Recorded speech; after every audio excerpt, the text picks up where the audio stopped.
या कार्यक्रमामध्ये मी श्रुती आपल्या सर्व दर्शकांचं सहर्ष स्वागत करते. आज आपल्याबरोबर गप्पा मारण्यासाठी स्टुडिओमध्ये उपस्थित आहेत महाराष्ट्रातील युवा आणि प्रसिद्ध गायक तसेच संगीतकार श्री ऋषिकेश रानडे. आधी मी तुम्हाला थोडक्यात ओळख करून देते. श्री ऋषिकेश रानडे यांना आपण सगळेच जण ओळखता. झी टीव्हीच्या सारेगमप या प्रसिद्ध स्पर्धेमध्ये ज्यांनी अव्वल क्रमांक म्हणजेच प्रथम क्रमांक मिळवला, तसंच हिंदी सारेगमपमध्ये सुद्धा त्यांनी आपली छाप उमटवली आणि तिथेही प्रथम क्रमांक मिळवला. त्याचबरोबर महाराष्ट्र राज्य शासनाचा सर्वोत्कृष्ट पार्श्वगायक म्हणूनही त्यांना पुरस्कृत करण्यात आलं. त्याचबरोबर रेडिओ मिर्ची याचे 2018 आणि 2020 सालचे सन्मानाचे पुरस्कार त्यांना प्राप्त झालेले आहेत.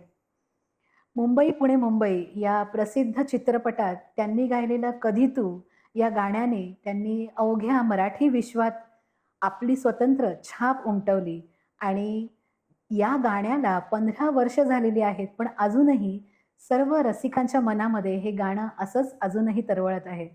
तर भेटूया आणि दिलखुलास गप्पा मारूया ऋषिकेश बरोबर. नमस्कार. नमस्कार. ऋषिकेश, एक गाण्यामध्ये स्पर्धक ते आता एक सर्वोत्कृष्ट गायक म्हणजे चित्रपटांसाठी तुम्ही आता गायन करता, तसेच संगीतकार आहात. तर हा सगळा प्रवास तुमच्याकडून आम्हाला ऐकायला आवडेल. एक छान टर्म तुम्ही वापरलीत, पण मला असं वाटतं की स्पर्धक कायमच असतो आपण. म्हणजे ती स्पर्धा फक्त वेगवेगळ्या स्टेजेसला बदलत असते. जी पूर्वी काही टेलिव्हिजन शोजसाठी असेल किंवा ह्याच्यात, ती स्पर्धा आता कुठेतरी जाऊन नंतर स्वतःशी जी सुरू होते ना म्हणतो आपण, तसं मी आता अनुभव घेतो. कारण इतक्या चांगल्या कलाकारांच्या मध्ये जेव्हा तुम्ही परफॉर्म करत असता तेव्हा तुम्हाला सतत एक प्रेरणा मिळत असते आणि स्वतःशी स्पर्धा सुरू होते. सो तो अनुभव आज एक 20 ते 25 वर्ष मला करिअरला साधारण झाल्यानंतर आज अनुभव हा येतो. पण सांगायचं झालं तर 2000 सालापासून साधारण मी या क्षेत्रात रंगमंचीय कार्यक्रमांच्या द्वारे मी पदार्पण केलं, सुरू केले कार्यक्रम करायला. आणि मग कुठेतरी वेगवेगळे टप्पे घेत किंवा ते मग रेकॉर्डिंग हा एक विषय आयुष्यात थोड्या वेळानंतर आला, एक साधारण 2005-06 नंतर. पण रेकॉर्डिंगचा एक अनुभव, त्या ओरिजिनल क्रिएशनचा एक आनंद आणि त्याचबरोबर लाईव्ह मैफलींचा एक वेगळा आनंद, हे दोन्ही अनुभव घेत घेत मागची 25 वर्ष मला असं वाटतं मी बाप्पाचे आभार मानतो. कारण त्यांनी मला ह्या दोन्ही वेगवेगळ्या क्षेत्रांमध्ये छान संधी आजवर दिली आहे. त्याचा मी आनंद घेतोय. निश्चित. तुम्ही मराठी गाणी गायली, हिंदी गाणी गायली, कोकणी सुद्धा गाणी तुम्ही गायलेली आहेत.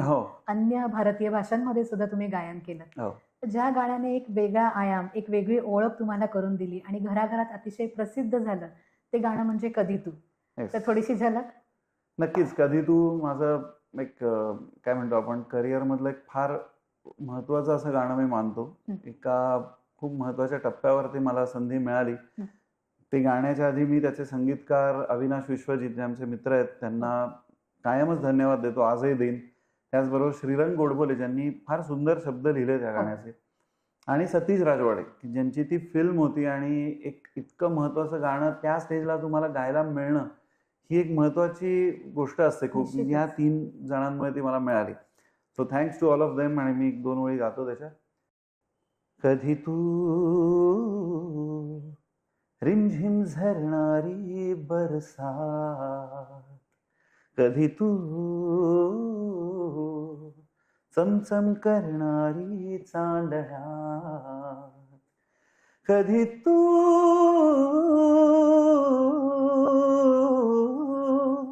कोसत्या धारा, थैमान बारा, बिजलीची नक्षी अंबरात, ससत्या लाटा, भिजलेल्या बाटा, चिंब पावसाची ओली रात, कधी तू रिमझिम झरणारी बरसात, कधी तू चमचम करणारी चांदण्यात. वा, खूपच छान. थँक्यू. ऋषिकेश, हे गाणं जेव्हा जेव्हा लागतं, कधी आपण टीव्हीवर पाहतो, कधी ऐकतो, तर एक मंद हास्य सगळ्या दर्शकांच्या, ऐकणाऱ्यांच्या चेहऱ्यावर असतं आणि अतिशय प्रसिद्ध झालेलं हे गाणं. आज हो. 15 वर्ष झाली आहेत, पण ते हो. अजूनही तितकंच चिरतरुण आहे. या. तर मला आणखी एक असं सांग, की तुझं कुटुंब म्हणजे एक पार्श्वभूमी जी तुझी आहे, की वडील सुद्धा तुझे गायक, हो. तुझे गुरु आहेत ते. हो. काकांचा सुद्धा स्टुडिओ आहे, हो. त्यांचंही सांगीतिक क्षेत्रामध्ये आहे या. आणि तुमच्या सुविद्य पत्नी प्राजक्ता या सुद्धा गायिका आहेत हो. आणि तुझी मुलगी तीही कथ्थक म्हणजे हो. कलेची उपासना करत आहे. या. तर याविषयी थोडं सांग. नक्कीच व्हेरी फॉर्च्युनेट की मी अशा घरात माझा जन्म आला की ज्यात संगीताचं वातावरण लहानपणापासून मला अनुभवायला मिळालं. माझे बाबा व्हायोलिनिस्ट आहेत अतिशय उत्तम आणि गायकही. सो ह्या एक वाद्याच्या रियाजामुळे किंवा त्या वाद्यसंगीताचा जो आमच्याकडे सतत एक चर्चा व्हायच्या आणि व्हायोलिनसारखं वाद्य ते वाजवतात जे गायकीच्या खूप जवळचं आपण मानतो. त्यामुळे सुद्धा आणि नंतर बाबांकडे मी शिकायलाही सुरुवात केली. ह्या सगळ्यामुळेच एक लहानपणापासून एक आवड जी निर्माण होणं आहे किंवा त्याबद्दलचा एक दृष्टिकोन तयार होणं या क्षेत्राकडचा तो नकळत मला असं वाटतं झाला. माझी आजी सुद्धा चांगली गायची, प्रोफेशनल लेवलवर नाही पण ती खूप छान गायची. तसंच तुम्ही म्हटलं तसं माझा काका खूप चांगला कीबोर्ड प्लेअर होता. अनफॉर्च्युनेटली आज तो नाहीये, पण अतिशय उत्तम गायक, कीबोर्ड प्लेअर, स्टुडिओमध्ये कंपोजर होता तो, खूप चांगलं ध्वनिमुद्रण करायचा. सो एक सगळ्या बाजूंनी ते वातावरण मला मिळालं. नंतर प्राजक्ता आणि मी दोघंही याच क्षेत्रातले. ती इनफॅक्ट ती माझ्या आधीपासून या क्षेत्रात प्रोफेशनल फील्डमध्ये गायला लागली आणि आता अनुष्का पण ह्या क्षेत्राशीच निगडीत फॉलो करते. सो एक वातावरण जे लागतं ना तुम्हाला कलेचं घरामध्ये ते मला मिळालं. ह्यासाठी मी देवाचे आभार मानतो.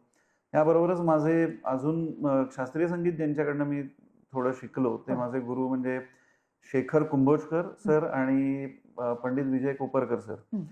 यांच्याकडेही काही वर्ष मला शिकायला मिळालं आणि त्यामुळे त्या त्या वयामध्ये त्या त्या गोष्टी एक बाकायदा तुम्हाला समोर गुरुच्या बसून शिकणं जे म्हणतात त्याचा अनुभव मला मिळाला. तो अजून दीर्घकाळ मिळाला असता तरी मला आवडलं असतं, पण समहाऊ खूप इच्छा असूनही मग प्रोफेशनल फील्डमध्ये गेल्यानंतर मुंबईत स्थलांतर झालं. सो तो तेवढा धागा राहिला नाही. पण ती जी वर्ष काही शिकायला मिळालं त्यामुळे नक्कीच आज मला त्याचा फायदा पदोपदी जाणवतो. बरोबर. पण आता बाबांकडूनच गायकी शिकली आणि ते तुमचे गुरु होते. मग तुम्ही जेव्हा सादरीकरण करायला लागलात तेव्हा तुम्हाला मनावर कुठेतरी दडपण होतं का? नक्कीच सुरुवातीला असायचंच, म्हणजे ते आजही असतं, पण प्रत्येक मी म्हणलं असं टप्प्यावर कशाचं दडपण आपण घेतो ती गोष्ट बदलते असं मला वाटतं. त्या काळी तर असायचंच, कारण बाबा ज्यांनी मला ती गाणी शिकवली आहेत ते जेव्हा सोबत असायचे स्टेजवर ती बारकाई त्या गाण्यामधली इतकी त्यांना ते पर्टिक्युलर आहेत त्याबद्दल की थोडं जरी इकडे तिकडे झालं तरी ते घरी जाऊन मला ते सांगायचं की नाही की लोकांनी किती कौतुक केलं असलं तरी बाबा तुझं आज हे चुकलं, तुझं इथे लक्ष द्यायला हवंय, कुठे आकार नीट होत नाहीये, या सगळ्या गोष्टी ज्या त्यामुळे ना त्याचं दडपण असायचं नक्की. पण चांगलं दडपण कायम असावं म्हणतात तसं ती एक गोष्ट होती. सो त्याचा फायदाच झाला निश्चितच. आणि स्पर्धांमध्ये सहभाग तुझा आधी सुरू झाला आणि मग पार्श्वगायन. तर ह्या विविध स्पर्धांमध्ये भाग घेण्याचा तुझ्या करिअरमध्ये कितपत फायदा झाला? स्पर्धांचा नक्कीच फायदा झाला याकरता की स्पर्धेमधलं जे वातावरण असतं ना तिथे तुम्हाला खूप वेगवेगळ्या प्रकारचं संगीत कानावर पडतं. वेगवेगळे गायक, वेगवेगळ्या गायिका, वेगवेगळ्या ठिकाणून आलेले हे कलाकार, त्यांचे दृष्टिकोन वेगळे असतात, त्यांचा लगाव वेगळा असतो आणि खूप वेगवेगळ्या प्रकारचं संगीत ते घेऊन येतात त्यांच्याबरोबर.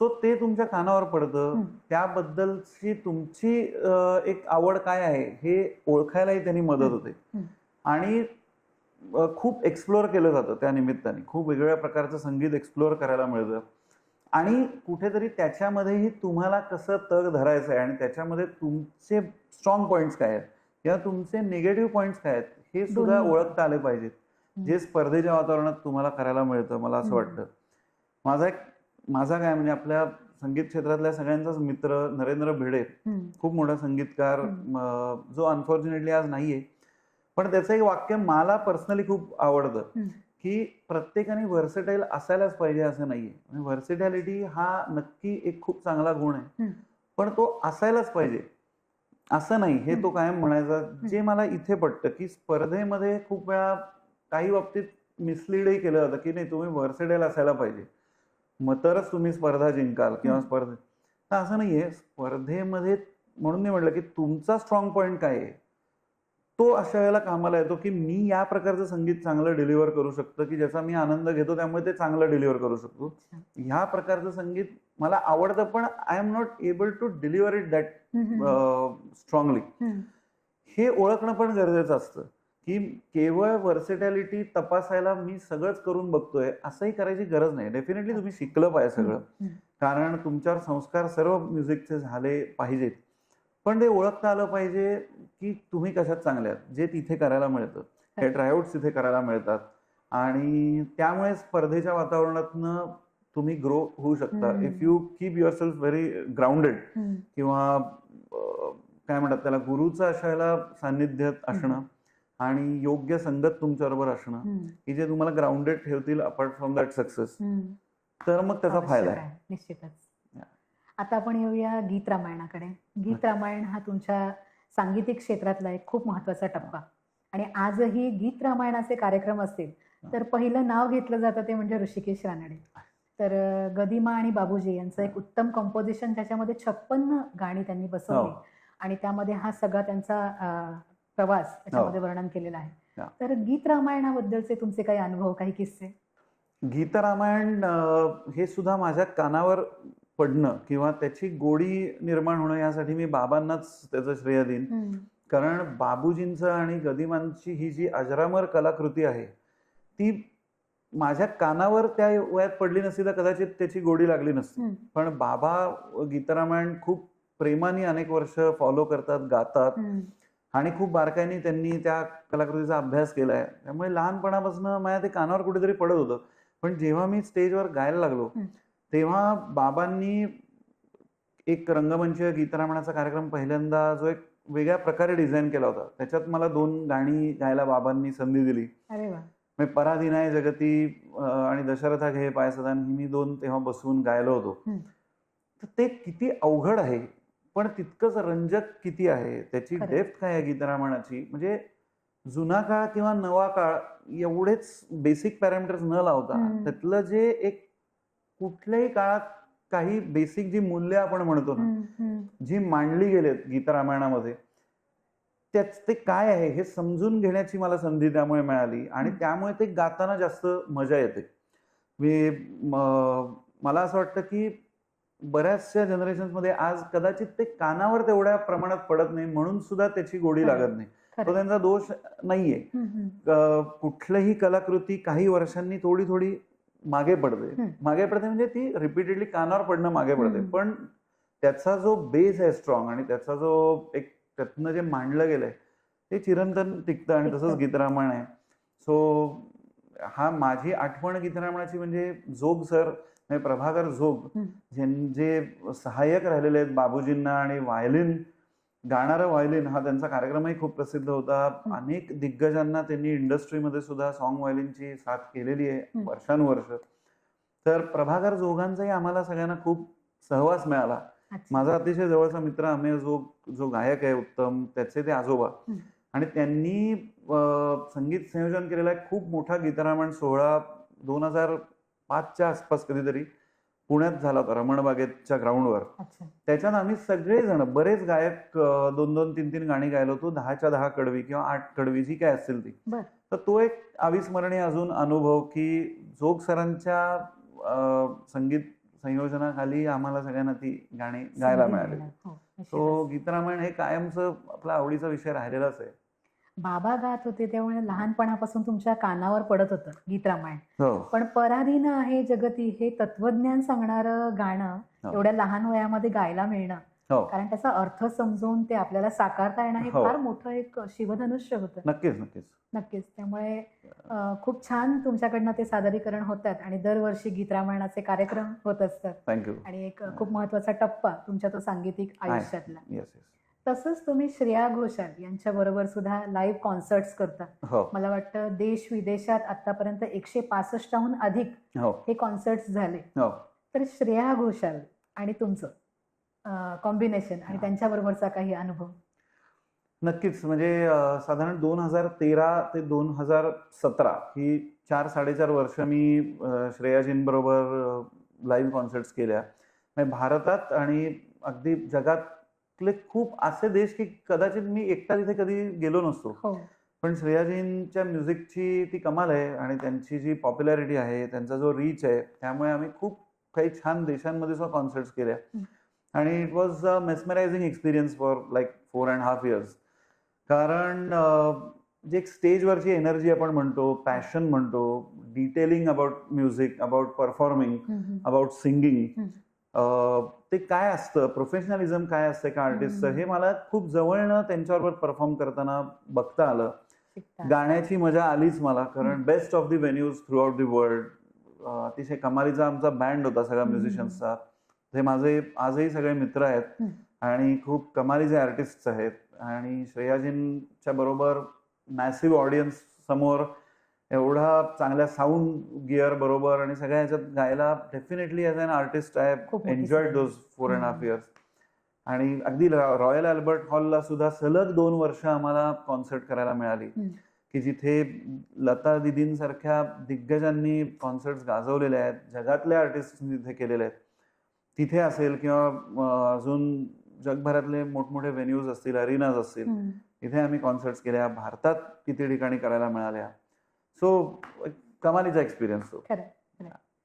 तुम्ही गायनाबरोबरच संगीतकार म्हणून म्हणजे ॲज अ कंपोजर म्हणूनही आता तुमची सुरुवात झालेली आहे. तर कंपोजिंग या गोष्टीमध्ये तुम्हाला अगदी लहानपणापासूनच मला वाटतं आवड होती. हो, हो. जेव्हापासून तुम्ही कॉलेजमध्ये होतात. अगदी. तर ते क्षेत्र तुम्हाला तेव्हापासून खुणावत होतं. हां. आणि मी गायक व्हायचं हे तुम्ही लहानपणापासूनच ठरवलं होतं की कसं काय? येस, गाण्याचं म्हणजे मलाही एक्झॅक्टली असं सांगता नाही येणार, पण गाण्याची आवड मला साधारण त्या 4थी-5वीच्या वयापासून खूप अजून ती स्ट्रॉंग होत गेली. आणि कॉलेजमध्ये ऍडमिशन घ्यायच्या स्टेजला साधारण माझ्या डोक्यात कुठेतरी हे नक्की होतं की मला गाण्यातच काहीतरी करायचंय. ऑफकोर्स तेव्हा त्याचं काय रूप होईल, करू शकेन का नाही, ह्या काही चित्र स्पष्ट माहीत नव्हतं. नसतं, माहीत नव्हतंच. पण याच्यात मला काम करायला जास्त आवडेल हे नक्की होतं. आणि सो मग मी तो पाथ परस्यू केला. सो गाणं हे माझं पहिलं प्रेम आहेच आहे नक्कीच. त्याचबरोबर कॉलेजच्या स्टेजपासूनच म्हणजे पुण्यात एक फिरोदिया करंडक नावाची खूप गाजलेली स्पर्धा होते अनेक वर्ष, म्हणजे मोर दॅन 45 इयर्स ती सुरू आहे. तर त्याच्यामध्ये मी पहिल्यांदा एका सीनला म्युझिक कंपोज केलं होतं, एक गाणं कंपोज केलं. त्यानंतर आंतरमहाविद्यालयीनच पुरुषोत्तम नावाची एक खूप अशीच पॉप्युलर स्पर्धा आहे, त्याच्यातही एका नाटकाचं मी तेव्हा म्युझिक केलं. आणि तिथनं मलाच जाणवलं की कंपोजिंग आणि न्यू क्रिएशन मला खूप आवडतंय जास्त. मग मी काही अल्बम्स सुद्धा मध्ये कंपोज केले होते, एक मराठी केला, एक हिंदी केला. पण गाण्याच्या सगळ्या व्यस्ततेमुळे त्याच्याकडे तेवढा फोकस करायला मला वेळ मिळाला नव्हता, कारण कंपोजिंग हा सुद्धा एक खूप वेळ देण्याचा विषय आहे, तो तेवढा मिळत नव्हता मला. पण आता गेल्या काही वर्षांपासून मी परत ठरवलंय की म्युझिक कंपोज करण्याकडे तेवढंच कॉन्सन्ट्रेट करायचं, बिकॉज मला ते खूप आवडतं. म्हणजे मनापासून मला वाटतं पॅन्डेमिक मध्ये तुम्ही त्याच्यावर जास्त लक्ष दिलं. एक्झॅक्टली. पॅन्डेमिक मध्ये अजून एक नवीन गोष्ट मी शिकलो, again that credit goes to माझा काका, की ऑडिओ प्रोग्रामिंग हा एक खूप वास्ट फील्ड आहे आणि आजच्या घडीला म्हणजे त्याला काही लिमिटच नाही, एवढी क्रिएटिव्हिटी आहे त्याच्यात. तर त्याचे बेसिक्स मला माझ्या काकाने शिकवले. लॉकडाऊनच्या काळात घरीच होतो आपण सगळे, तेव्हा मी ऑडिओ प्रोग्रामिंग कसं करतात, त्याचे बेसिक्स काय आहेत, त्या गोष्टी शिकलो. आणि आता मी थोड्या थोड्या लेवलला ऑडिओ ट्रॅक प्रोडक्शन सुद्धा करतोय घरी, एक सेटअप केलाय. सो कंपोजिंग बरोबरच म्युझिक अरेंजिंग आणि प्रोग्रामिंग हे पण मी एक्सप्लोर करतोय. पार्श्वगायन करत असताना किंवा चित्रपटांसाठी गायन करत असताना वेगवेगळ्या कंपोजर बरोबर, संगीतकारांबरोबर तुम्हाला काम करावं लागतं. तर मग प्रत्येकाबरोबर काम करत असताना त्यांची पद्धत निराळी, त्यांचं way of taking that project is different. मग तुम्हाला कसरत होते तारेवरची किंवा कसा असतो अनुभव? इंटरेस्टिंग असतो तो अनुभव, कारण तुम्ही म्हणलात ते बरोबर आहे. प्रत्येक संगीतकाराची, गीतकाराची शैली वेगळी असते, एक्सपेक्टेशन्स वेगळ्या असतात. जेव्हा आपण रेकॉर्ड करतो एखादं गाणं, तेव्हा एखादा संगीतकार बोलून खूप पटकन एक्सप्रेस करतो आणि ते त्याच्या टेंडन्सी वाईज. एखादा शांत असतो जो तो पटकन सांगू शकत नाही, पण मग त्याच्या चेहऱ्यावरनं किंवा त्याच्या बॉडी मुवमेंट्स मधनं तुम्हाला कळतं की नाही अजून काहीतरी त्याला पाहिजे, हां, त्याच्या हां. मनार्थ नाही आलेलं. काही जण खूप पटकन तुमचा टेक यावं असं त्यांचं एक्सपेक्टेशन असते. काही जण खूप वेळ देतात बरोबर. किंवा त्यांना निवांत टेक केलेला आवडतो सुद्धा. सो या काही काही गोष्टी ट्युनिंगनी कळत जातात Tuning आणि नी मग कळतात. त्यानुसार ते गाणं रेकॉर्ड करताना त्यांनाही ते आवडतं, मलाही ॲज अ गायक मजा येते. जसं आता मी अनेक संगीतकारांबरोबर मला काम करायला मिळालंय, अगेन थँक्स टू गॉड. हो. पण अविनाश विश्वजित आहेत, निलेश मोहरी बरोबर मी खूप काम केलंय, किंवा कौशल इनामदार, कमलेश भडकमकर, नरेंद्र भिडे, त्यानंतर ऋषिकेश जसराज सौरभ, HSJ नावाने अरे ते वा. काम करायचे. अशा अनेक संगीतकारांकडे मला गायला मिळालंय. चिनार महेश आहेत. सो त्या प्रत्येकाची एक एक स्टाईल वेगळी आहे. बरोबर. आणि म्हणजे विजय गवांडे आहे, किती जण आहेत. पण ती इंटरेस्टिंग प्रोसिजर असते की ते कसं गाणं शिकवतात आणि काय झालं की they are okay for your take. So मजा येते म्हणजे पण काम मग करायला. त्यांच्याबरोबरच्या ज्या काही सिटिंग्स होतात त्यातनं तुम्हाला त्यांची भाषा कळत जाते की हां. त्यांना काय एक्सपेक्टेड आहे Exactly. असं, आणि मग Correct. ती घडत जाते सगळी त्यामध्ये गोष्ट. घडत जातात. निश्चितच. अशी काही एखादी आठवण आहे का? अजून एक नाव मी आवर्जून घेईन, म्हणजे सलील कुलकर्णी, डॉक्टर सलील कुलकर्णी. कारण सलील कडे मी पहिल्यांदा एखादं नवीन चाल कशी शिकतात, कशी गातात हे मी सलीलकडे पहिल्यांदा शिकलो. अच्छा. किंवा राहुल रानडे आहेत. राहुल रानडेंच्याकडे मी पहिल्यांदा एका फिल्मसाठी गाणं गाण्याचा काय अनुभव असतो तो तिथे घेतला होता. सो ही सगळीच जण आहेत. नाही तर इंटरेस्टिंग किस्सा तुम्ही म्हणलात तसा एकदम आठवणार नाही, पण निलेश मोरीचं उदाहरण घेतलं तर निलेश दरवेळेला म्हणतो की अरे ऋषी, आपल्याला एक गाणं रेकॉर्ड करायचं आहे, अगदी सोपं आहे, तू आलास की पटकन होऊन जाईल. पण याचा अर्थ ते सोपं असतं असं राहील. अच्छा. संगीतकार आता निलेश पण चांगला गाऊन दाखवू शकतो.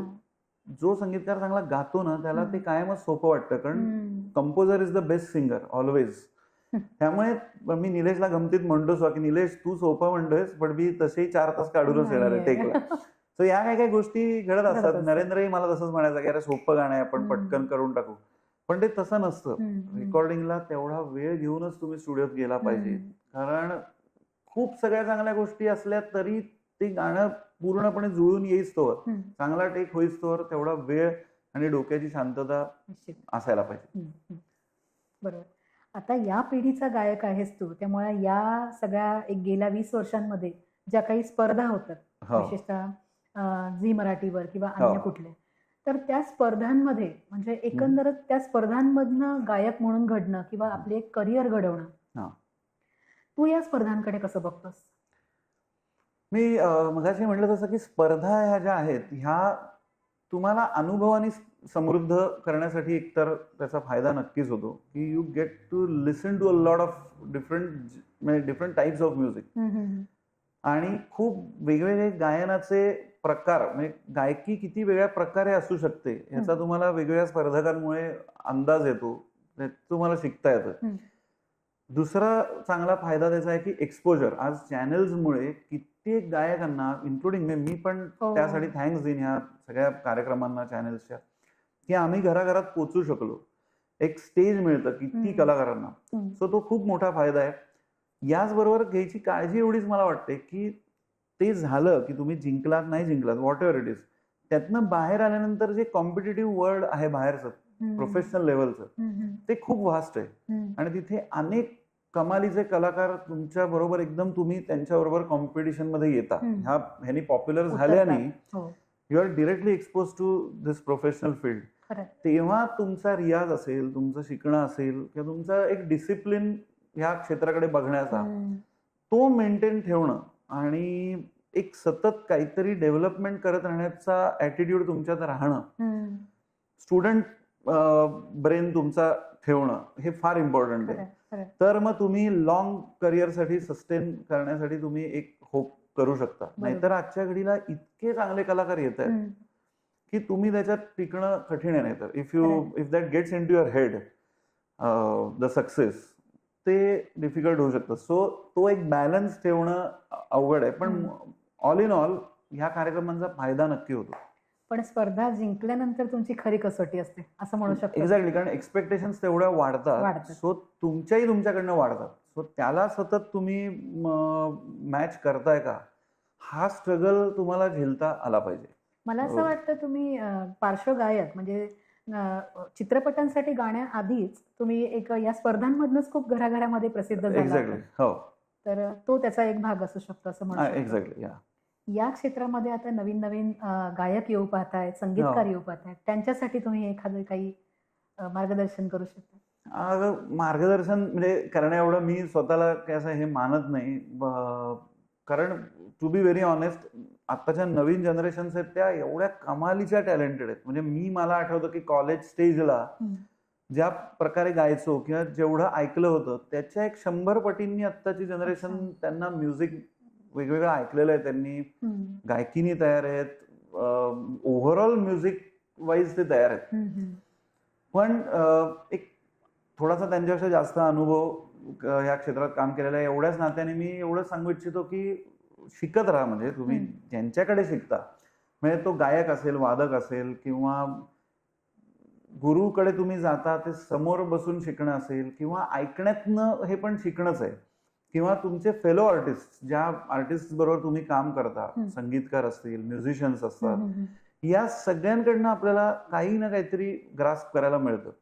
सो तो दृष्टिकोन तुमचा कायम ओपन ठेवा आणि just to be grounded in that sense, असं मी म्हणेन की क्रिएटिव्हिटी वाईज काय काय तुम्हाला ऍब्सॉर्ब करता येईल त्यासाठी तुम्ही ग्राउंडेड राहा and be very simple and open towards working and grasping new things. एवढंच मी सांगेन. बाकी ते आर सुपर टॅलेंटेड. खरं. म्हणजे थोडक्यात आपण असं म्हणू शकतो की कितीही पुढे गेलो तरी सतत शिकण्याची आपली वृत्ती जागृत ठेवणं हा एक कानमंत्र असू शकतो या पिढीसाठी. नक्कीच. आज गोव्यात एका कार्यक्रमासाठी तुम्ही आलात आणि अतिशय व्यस्त शेड्यूलमधून सुद्धा तुम्ही आजच्या या मुलाखतीसाठी वेळ काढलात. यासाठी सहज भेटच्या पूर्ण टीमकडून मी तुमचे आभार व्यक्त करते. आमच्या दर्शकांच्याही वतीनं तुमचे आभार व्यक्त करते. आणि तुमची ही यशस्वी अशीच जी काही सांगीतिक क्षेत्रामधली आपलं वाटचाल आहे ती अशीच पादाक्रांत होत राहो. यशाची पुढची शिखरही तुम्ही अशीच गाठत राहू देत, अशीच यशोकामना करते. खूप खूप धन्यवाद. Thank you so much. एक आवर्जून सांगायला मला आवडेल ते म्हणजे की गोवा ही एक परत अशी जागा आहे की जिथे कलेबद्दल अनेक वर्षानुवर्ष आदर आणि प्रेम रसिकांमध्ये राहिलेलं आहे आणि ते कंटिन्यूड आहे इतकी वर्ष. चांगलं संगीत, चांगले शब्द, चांगलं साहित्य जिथे वर्षानुवर्ष ऐकलं गेलंय, प्रेमाने वाचलं गेलंय आणि सपोर्ट केलं गेलंय, अशी भूमी आहे गोवा.